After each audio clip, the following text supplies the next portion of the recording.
दोस्तों नमस्कार, आप सभी का स्वागत करते हैं। करंट अफेयर के सेक्शन पे हम लोग बात करेंगे कि लास्ट 1 ईयर का जो करंट अफेयर है, यूपी पीसीएस प्रीलिम्स 2024 जो अक्टूबर में उसको टारगेट लेकर कर रहे हैं, और यूपीएससी में भी आपके लिए काफ़ी रिलेवेंसी रहेगी इन करंट अफेयर को। तो आप वहाँ पर भी इनको कर सकते हैं, आपकी एमसीक्यू प्रैक्टिस में हेल्प करने वाले हैं। ठीक है, तो चलिए पहला क्वेश्चन देखते हैं। Consider the following statement about the Janani Suraksha Yojana. जननी सुरक्षा योजना के बारे में बात करते हैं। It is a safe motherhood intervention under the national health mission. राष्ट्रीय स्वास्थ्य मिशन के अंतर्गत सुरक्षित मातृत्व हस्तक्षेप है। ठीक है, it is being implemented with the objective of reducing maternal and neonatal mortality by the promoting institutional delivery among the poor. मतलब ये कह रहे हैं कि जो गर्भवती महिलाएं हैं वो संस्थागत प्रसव हो, ताकि बच्चे और उनकी माँ दोनों लोग सुरक्षित रह सके। तो ये दो उद्देश्य हैं, तो इसमें से बताना है कि कौन से स्टेटमेंट आपके करेक्ट है। तो देखो ये सीधी सी बात है, नेशनल हेल्थ मिशन के अंतर्गत है, तो पहला स्टेटमेंट तो सही है, कोई दिक्कत नहीं है। दूसरा क्या है कि इसका ऑब्जेक्टिव भी यही था कि किसी भी तरीके से जो बच्चों की देखभाल या उनकी जो माँ है, जब उनकी डिलीवरी होती है यानी जब वो प्रसव होता है, तो वहाँ पर बहुत ही सारे इन्फेक्शन या बहुत सारी ऐसी लापरवाही होती है जिसके कारण से दोनों की जान को खतरा होता है। तो यहाँ पर एक्सपर्ट के द्वारा डॉक्टर की देख रेख में होता है, ताकि उनको कहीं ना कहीं सुरक्षित हम रख सकें। तो दोनों स्टेटमेंट सही होते हैं, तो सी आंसर आपका यहाँ पर सही है। सी स्टेटमेंट इज़ द राइट। ठीक, तो चलिए आगे देख लेते हैं। सी सही है। बाकी आप पीडीएफ के लिए आपको बाद में हमारे टेलीग्राम पे आप जुड़ जाइएगा, तो वहाँ पर आपको पीडीएफ मिल जाएगी, तो ये सारी चीज़ें आपको फ्री में मिल जाएंगी। ये सारा उसके बारे में एक्सप्लेनेशन दिया है। अगला क्वेश्चन है, which organisation is the responsible for the maintaining the grey list and the black list. Grey list और ब्लैक लिस्ट बनाए रखने के लिए कौन सा संगठन जिम्मेदार है? पहला है जैसे यूनाइटेड नेशन, दूसरा है फिनेंशियल एक्शन टास्क फोर्स, तीसरा है आईएमएफ, चौथा वर्ल्ड बैंक।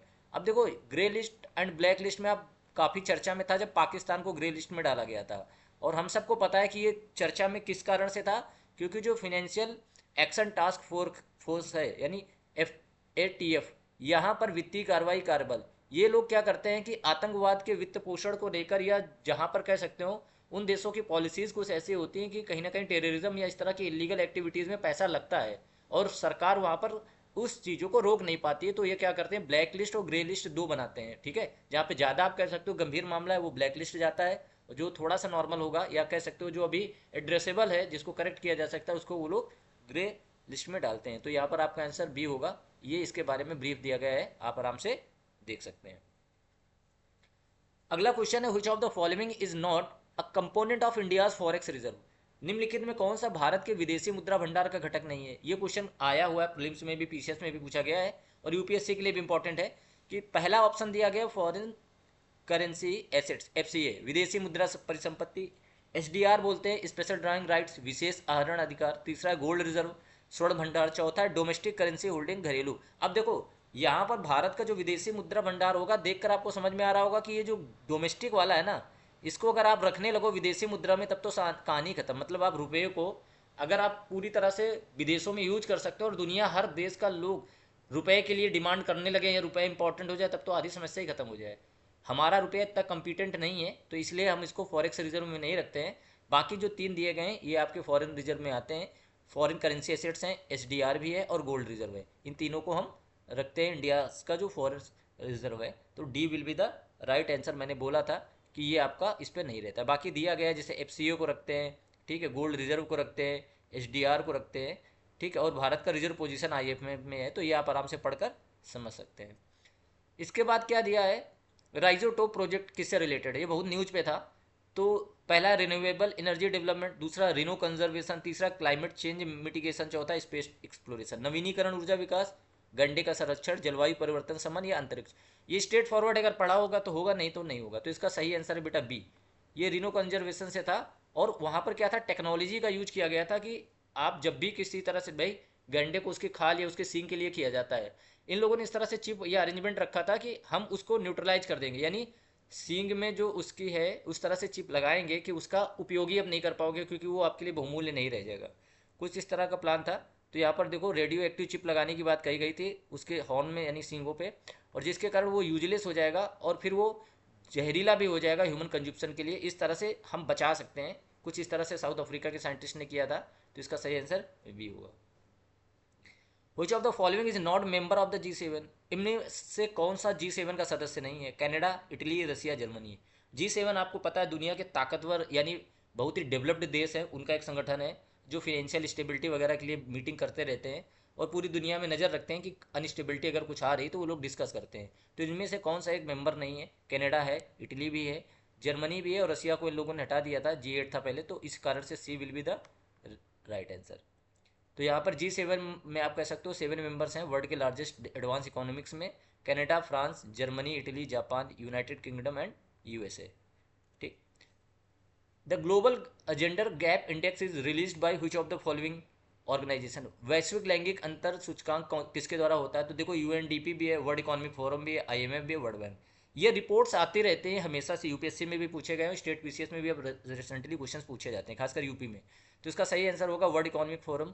इसके द्वारा आपको ग्लोबल जेंडर गैप इंडेक्स, इस रिपोर्ट में आपको बस ये देखना होगा कि टॉप में कौन है, लास्ट में कौन है, और इंडिया किस पोजीशन में। ये आप करंट अफेयर से देख लीजिएगा, इस पर भी क्वेश्चन आते रहते हैं क्योंकि। तो इसका आंसर होगा आपका बी। तो ये आपको पता है IMF वर्ल्ड इकोनॉमिक फोरम द्वारा किया जाता है। 4 एरिया पे फोकस करता है: इकोनॉमिक पार्टिसिपेशन यानी आर्थिक भागीदारी, अवसर, शैक्षिक जो उपलब्धियां हैं, स्वास्थ्य से जुड़ा हुआ है, और पॉलिटिकल एम्पावरमेंट। इन 4 पैरामीटर्स पे ये रिपोर्ट तैयार की जाती है। Financial stability report FSR is released by which of the following organisation? वित्तीय स्थिरता रिपोर्ट किसके द्वारा किया जाता है? तो this is also very important. अब ये ध्यान रखने वाली बात, इसमें एक इंडियन है, बाकी 3 ऐसे हैं जो विदेशी हैं। तो ये जो फिनेंशियल स्टेबिलिटी रिपोर्ट है RBI द्वारा जारी की जाती है, जो भारत की वित्तीय कह सकते हो जो हालात है उसके बारे में ये बात करती है। ठीक है। तो FSR इज रिलीज्ड बाई किसके द्वारा किया जाता है? RBI के द्वारा किया जाता है, हर 6 महीने में किया जाता है, और ये बताता है कि भारत का जो बैंकिंग सेक्टर है उसके रिस्क क्या है, यानी कि क्या जो हमारा NPA या gross national non performing assets है वो बढ़ रहा है, घट रहा है, इसके बारे में बात करते हैं, जिससे पता चलता है कि इकोनॉमी की हालत क्या है, कितना इकोनॉमी स्टेबल है, और शॉक बर्दाश्त करने की क्षमता भारत की इकोनॉमी में बची भी है कि वो कमज़ोर हो रही है। इस तरह की बातें वहाँ पर रहती है। अगला है the artificial intelligence preparedness index API is the released by which of the following organisation?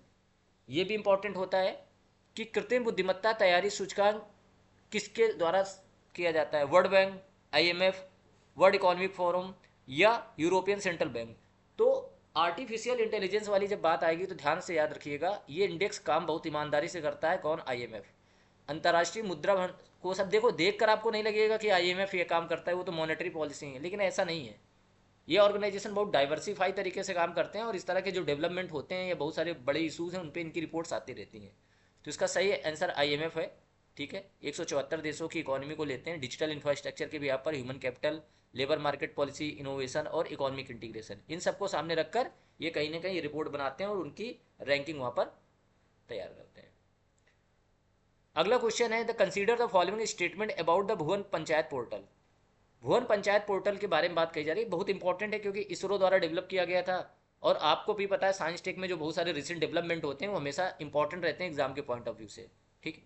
The Bhuvan panchayat portal is developed by ISRO. The portal is design to help gram panchayat plan and monitor their activities using geospatial information. The portal can be used to generate reports on the progress of rural development. देखो, भुवन panchayat portal ISRO द्वारा बनाया गया था। ठीक है भाई। यह ग्राम पंचायतों को भू स्थानिक जानकारी उपयोग करके उनकी गतिविधियों की योजना बनाने और निगरानी, यानी एक तरह से रीजनल लेवल पे जो हमारी ग्राम पंचायत है उनको इम्पावर करने के लिए बनाया गया था। ठीक। और अगर इम्पावर किया जाएगा तो क्या होगा, जो ग्रामीण विकास की रिपोर्ट है उन पर भी हेल्प करेगा ही। तो कोई स्टेटमेंट ऐसा लग ही नहीं रहा है कि जो कॉन्ट्रोडिक्ट कर रहा हो, आप पढ़कर भी समझ पा रहे होंगे। तो इसका सही आंसर क्या होगा? C will be the right answer. याद रखो कि ये सारे क्वेश्चंस आपके एग्जाम में आ सकते हैं। ये बहुत इंपॉर्टेंट जो लास्ट 1 ईयर का करंट अफेयर है वो हम लोग कवर कर रहे हैं। ट्राई कर रहा हूँ कि कम समय में आपको अच्छे से बता सकूँ। अगर वीडियो अच्छा लगता है तो ज़रूर लाइक कर दीजिएगा, शेयर कर दीजिएगा, बाकी ताकि आपको आगे भी क्लासेस मिलती रहे और पूरा करंट अफेयर यहाँ पर आपका कवर किया जाएगा। यानी लास्ट 1 ईयर का करंट अफेयर MCQ फॉर्म में हम लोग कवर कराएंगे, बाकी भी आपको वीडियोज़ मिलते रहेंगे जिनको आप कम समय में देख सको और अपनी तैयारी को अच्छा कर सको। ठीक है। तो इसरो द्वारा था, सी आंसर सही है।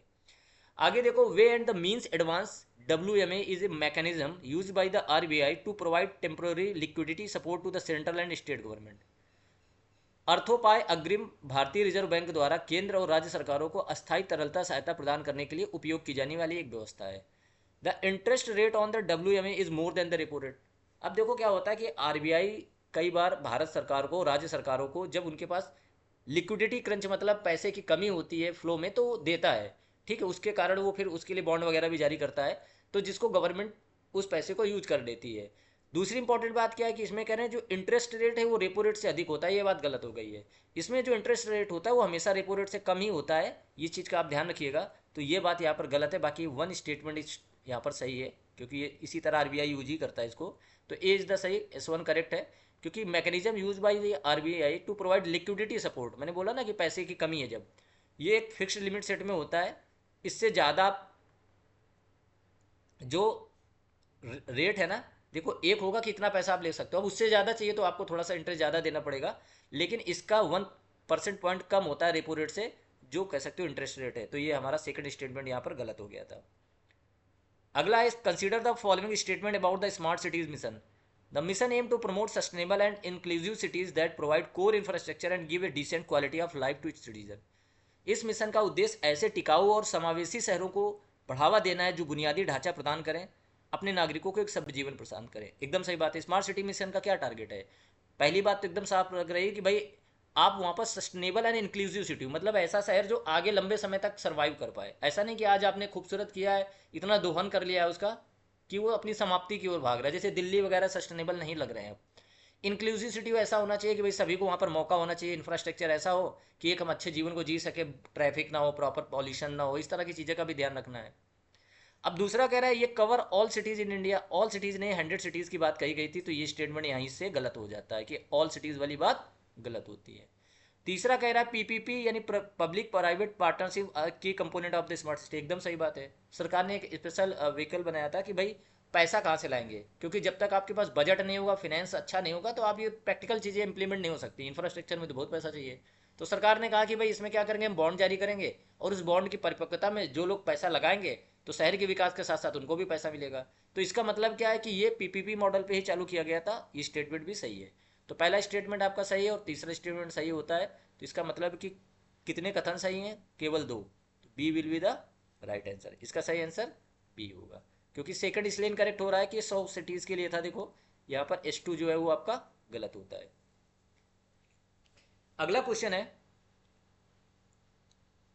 Consider the following statement regarding the Bharat net project. Bharat net का आप देखते होगे न्यूज में आता रहता है, करंट अफेयर की न्यूज में आता रहता है। This is the very important. Bharat net is a rural telecom project implemented in the phased manner to all 2.5 lakh gram panchayat in India for the last mile broadband connectivity। Bharat net एक ग्रामीण दूर संचार परियोजना है जिसे भारत के 2.5 लाख ग्राम पंचायतों के अंतिम छोर तक ब्रॉडबैंड कनेक्टिविटी के चरणबद्ध तरीके से क्रियान्वित किया जा रहा है। This is the very very important. ठीक है, दूसरा क्या है, the project is been executed by the BSNL BBNL arm of the state run Bharat, यानी BSNL का कह सकते हो एक सहयोगी है BBNL, उसके द्वारा किया जा रहा है। और ग्राम स्तर के जो कह सकते हो लेवल पर जो इंटरप्रेन्योर है उसको बढ़ावा देने के लिए। इसमें से कोई भी बात आप ऐसा बता दो जो आपको खराब लग रही हो। कई बार देखकर भी स्टेटमेंट समझ में आता है कि फैक्ट्स नहीं है, लेकिन जो फैक्ट्स लिखे हुए हैं वो ना बहुत ही अतिशयोक्ति हैं कि बहुत बढ़ा चढ़ा के, या बहुत ही कॉन्ट्रडिक्टरी दिख रहे हैं कि पहला स्टेटमेंट दूसरे से है। भाई 2.5 लाख है, आपको तो संख्या नहीं याद हो सकती, तो आपको रिलाई करना ही पड़ेगा कि डेटा जनरली सही दे देते हैं। दूसरा क्या है, जब इस तरह का डेटा होता है तो जनरली सही होता है, आप देख लीजिएगा PYQs में। दूसरा क्या है कि BSNL का है, ये बात आपको पता होना चाहिए क्योंकि बहुत ही ज़्यादा न्यूज पे रहता है भारत नेट, तो ये बात बहुत बच्चों को याद होनी चाहिए। तीसरा क्या, अगर इंटरनेट बढ़ेगा तो इंटरप्रेन्योरशिप बढ़ेगी बढ़ेगी, क्योंकि वहाँ पर कहीं ना कहीं बाकी जो डेवलपमेंट है जो इंटरनेट के प्रोवाइड होने के बाद होते हैं वो वहाँ पर काम करते हैं। तो this is also very important कि जब आपके सामने इस तरह की कोई क्वेश्चन आता है तो आप इसको थोड़ा सा दिमाग लगाकर भी आप सोच सकते हो कि इसका सही आंसर क्या होगा। तो यहाँ पर कोई डाउट नहीं है, तीनों स्टेटमेंट सही हैं, यहाँ पर सही है। आप देख सकते हो कि C will be the right answer, है ना। 2.5 लाख हो गया, 2011 में अक्टूबर में हुआ था BBNL द्वारा। ठीक है, एक स्पेशल पर्पस व्हीकल बनाकर 2017 में फिर अप्रूव किया गया। इसका मेन टारगेट ही यही था कि फाइबर के द्वारा, हम ऑप्टिकल फाइबर के द्वारा वहाँ पर हाई स्पीड ब्रॉडबैंड दें, जिससे कि जो बेहतर कनेक्टिविटी हो सके इंटरनेट के, और उससे जुड़े हुए जितने भी उद्योग हैं वो फले फूलें। ठीक है, consider the following statement, the MSP may be both lower to और higher than the prevailing market price of the particular crop. न्यूनतम समर्थन मूल्य MSP किसी विशेष फसल के प्रचलित बाजार मूल्य से कम या अधिक हो सकता है। That is a very important कि जो MSP होता है कि वो कह रहे हैं कि जो बाजार मूल्य है उससे ज़्यादा भी हो सकता है, कम भी हो सकता है। ठीक है भाई। दूसरा कह रहे हैं all food grains procurement operations in India are undertaken by the FCI। Bharat में सभी खाद्यान्न खरीद कार्य FCI करता है। देखो MSP क्या कम मूल्य के लिए होता है क्या? किसान बेचारे इसलिए संघर्ष करते हैं कि जो सरकार खरीदे ज़्यादा पैसे में। तो अगर न्यूनतम समर्थन मूल्य यानी एमएसपी जो है वो मार्केट प्राइस से अगर कम है, यानी किसी भी उससे, तो फिर उसका कोई फायदा ही नहीं एमएसपी का, तो पहले स्टेटमेंट तो गलत ही हो गया ना। एमएसपी तो ज़्यादा ही होना चाहिए। और ये सही बात है कि एफसीआई करता है, तो कितना, कौन सा स्टेटमेंट इनकरेक्ट है, तो पहला इनकरेक्ट होगा, सॉरी, अच्छा इनकरेक्ट बताना है, ठीक है ठीक है, मैं उल्टा बोल गया हूँ। हाँ हाँ हाँ, प्रचलित मूल्य से कम या अधिक भी हो सकता है। हाँ, सॉरी ये गलत हो गया मेरे से, मैं फिर से बता दे रहा हूँ। यहाँ पर देखो, मैं पढ़ने में रीड करने में गलत हो गया कि जो एमएसपी होता है ना, वो कह रहे हैं किसी फसल के लिए प्रचलित बाजार मूल्य से कम या अधिक हो सकता है। सही बात भी है, कई बार क्या होता है उसकी डिमांड पे भी डिपेंड करता है, तो वो फैक्टर भी ध्यान रखना पड़ेगा। और खाद्यान्न सिर्फ एफसीआई द्वारा सभी ऐसा नहीं है, बहुत सारी लोकल मंडी भी इस काम करती है ना, तो ऑल यहाँ पर वर्ड लिखा है जिसको हमने जल्दी जल्दी नहीं ध्यान दिया। ऑल नहीं हो सकता, क्योंकि ऑल फूड ग्रेन में सिर्फ एफसीआई करेगा, तो बाकी जो मंडीज हैं जो स्टेट के द्वारा होती हैं वो कैसे हो सकता है, तो ये स्टेटमेंट यहाँ पर गलत है। ठीक है, तो कौन सा स्टेटमेंट गलत है, तो B will be the wrong, पहला सही होगा, क्योंकि ये हो सकता है एमएसपी से ज़्यादा। तो MSP can be anything government consider that farmer should fairly get, this could help get, ठीक है ना। Government wishes to discourage rice, तो लोअर एमएसपी करता है, तो सरकार पॉलिसी की तरह भी यूज करता है। और नॉट ऑल किया जाता है, क्योंकि मैंने बोला ना, कोऑपरेटिव एंड स्टेट लेवल की डिस्ट्रीब्यूशन एजेंसी भी ऐसा रोल अदा करती हैं, तो इसका थोड़ा सा कई बार आप जल्दी जल्दी में देख लीजिएगा, तो यहाँ पर आपसे गलती ना हो, तो ये ध्यान आपको रखना है। अगला क्वेश्चन है, consider the following statement about the UPI. ठीक है, यूनिफाइड पेमेंट इंटरफेस के बारे में बात कर रहे हैं। UPI is a mobile application used for the instant money transfer between bank account in India. Bharat में तत्काल धन स्थानांतरण के लिए यूज किया जाता है। ठीक है, UPI require user to enter full bank account detail for the each transaction. जितने भी ट्रांजेक्शन आप करते हो तो आपको कह रहे डेटा डिटेल भरनी पड़ती है। UPI is only available for the peer to peer transaction and can not be use for the online. अरे ऑनलाइन के लिए तो होता ही है, कोई डिटेल नहीं भरनी होती, ये भी गलत है। अब यूपीआई आप लोग चलाते हो तो जो यूज करते हो डायरेक्ट देख सकते हो ना, तो वन इज द करेक्ट। कौन सा सही होगा, one, A will be the right answer, तो इसका सही आंसर ए होगा। कुछ और इंपॉर्टेंट इन्फॉर्मेशन है कि कई देश है जो यूपीआई को अलाउ भी करते हैं अपने यहाँ पे, भूटान हो गया, जैसे नेपाल हो गया, यूएई हो गया, फ्रांस हो गया, मॉरिशस हो गया, ये यूपीआई पेमेंट को सपोर्ट करते हैं। तो कई बार ऐसा भी आ सकता है कि स्टेटमेंट में किसी देश का भी नाम दे सकते हैं, तो ये महत्वपूर्ण देश हैं जिनके साथ आप कह सकते हो कि हमें डेटा भी ध्यान रखना चाहिए। भारत सरकार ने इनके साथ जो अनुबंध किया है उसके आधार पर ये लोग यूपीआई का प्रयोग कर सकते हैं, यानी इन देशों में हम लोग कर सकते हैं। Minami Torishima island is located in हुई sea of Japan, East China sea, Philippine sea या South China sea. Minami Torishima द्वीप कहाँ पर, ये न्यूज पर था कुछ विवाद के कारण। ठीक है, तो इस कारण से यहाँ पर हमने क्वेश्चन रखा हुआ है, तो ये आपका सीधा पड़ता है फिलीपीन सी में। C will be the right answer, ये स्ट्रेट फॉरवर्ड क्वेश्चन है, आपको इसमें पता होना चाहिए, सी पे पड़ता है। Marcus island isolated Japan at all in the Pacific, it is located in the Philippine sea which is the part of the western, यानी पश्चिमी जो प्रशांत महासागर है वो जापान से अलग होता है एक। ठीक है, वहीं पर ये आपका पड़ता है, कौन सा, मियामी तोरिसामा आइलैंड। तो ठीक है, आज आई थिंक आप लोगों को जरूर इनसे काफ़ी हेल्प मिली होगी।